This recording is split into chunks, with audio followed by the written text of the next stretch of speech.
सम्पूर्ण साथीहरूलाई नमस्कार। म एउटा इन्फर्मेसन भिडियो लिएर आइरहेको छु। तपाईहरूलाई अब कस्तो लाग्छ सल्लाह सुझाव प्रतिक्रिया दिनुहोला। जस्तै मैले नोकरीको बारेमा अथवा कामदारको बारेमा भनौँ, कामदारको बारेमा एउटा भिडियो बनाएको छु हैन। तपाईहरूले सुनेर साथ दिनुहोला। जस्तै एउटा कम्पनी थियो, अब त्यसमा कम्पनी फ्याक्ट्री हैन, फ्याक्ट्रीभित्र 5 जना कामदार थिए। 5 जना कामदारले राम्रो काम गरिरहेको थिए। एकजना अब ओनर भनौँ, बोस भनौँ हैन, एकजना बोस थियो हैन। त्यो 5 जनाले अब राम्रै काम गरिरहेको थिए, राम्रो फाइदा आइरहेको थियो हैन। सबै राम्रो हुँदै गइरहेको थियो। अब एक दिनको कुरा हो। अब जस्तै हामी भनिन्छ नि, स्याललाई दशा लागेपछि सहर पस्छ भन्छौँ नि, त्यस्तै अब बोस अथवा मालिकको मनमा एउटा पाप जागेछ हैन। अब यिनीहरू 5 जनाले काम गर्दाखेरि मलाई यति फाइदा भइरहेछ हैन। अब एकजना यिनीहरूलाई काम पेलाएर बढी गराएर गराउनु पाएदेखि मलाई अलि बढी फाइदा हुन्थ्यो भन्ने मालिकले सोचेछ। बिचरा कामदारहरू त काम गरिरहेछन् हैन। अब उसले सोचेछ अब एकजना चाहिँ सुपरभाइजर भनौँ हैन, म्यानेजर भनौँ।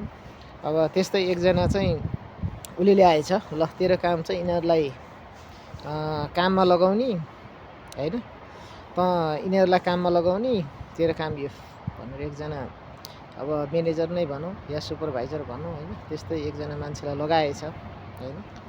अब त्यस पछाडि त 5 जना वर्करको ठाउँमा त 6 जना भयो नि त हैन।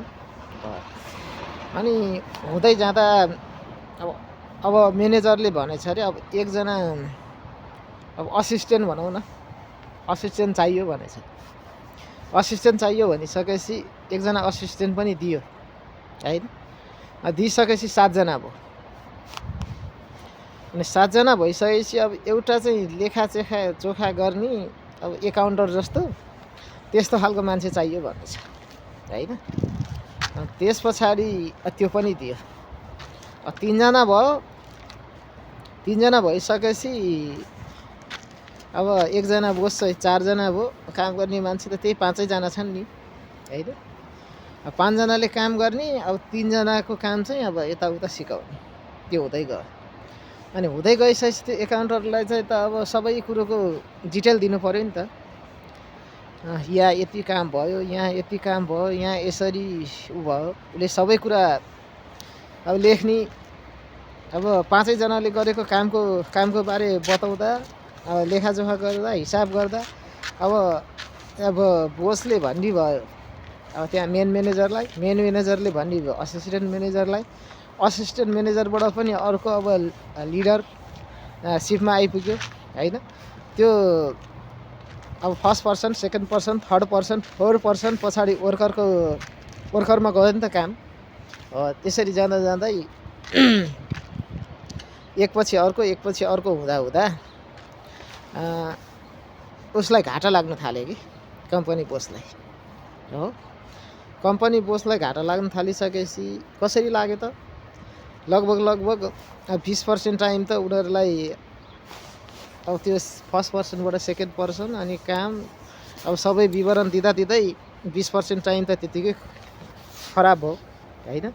त्यो माथि काम गर्ने मान्छे 5 जना, अब त्यहाँ काम गराउने मान्छे 4 जना भइसकेपछि त 9 जनाको तलब निक्लिनु पर्यो। अनि त्यसपछि फाइदा खानु पर्यो। त्यो हुँदै अब मालिकले भन्यो कि मालिकले के भन्यो, अब यो घाटा लाग्नुको कारण पत्ता लगा। अब कारण पत्ता लगाउने अर्को एकजना मान्छे पनि नियुक्ति गरेछ। उसले कारण पत्ता लगाएछ। यहाँ कर्मचारी काम गर्ने मान्छे बढी हो, काम गर्ने मान्छे निकालिसकेपछि फाइदा हुन्छ हो। उसले त्यो निकालिसकेपछि 5 जना काम गर्ने, 5 जना त्यहाँ सिकाउने अराउने भयो हैन। अब बोस सहित त 11 जनाको टोली भयो। अनि लास्ट टाइम आएर को निक्ल्यो होला त साथीहरू, ल भन्नु त। अब मान्छे धेरै भयो भनिसकेपछि सबसे पहिला कसलाई निकाल्यो होला, गेस गर्नुहोस् त। गेस गर्नुहोस्। अब लास्ट टाइम आएर त अब मान्छे धेर भयो भनिसकेपछि को निस्क्यो त निकाल्यो त उनीहरू सबैजना मिलेर कामदार निकाल्यो र कामदार निकाल्दा पनि फाइदा भएन हो। अब पार्ट 2 चाहिँ म कामदार निकाल्दा पनि फाइदा भएन नि, भयो त भएन। अब बाँकी भिडियो चाहिँ म पार्ट 2 मा बनाउँछु। हस् त, जय देश जय नेपाल।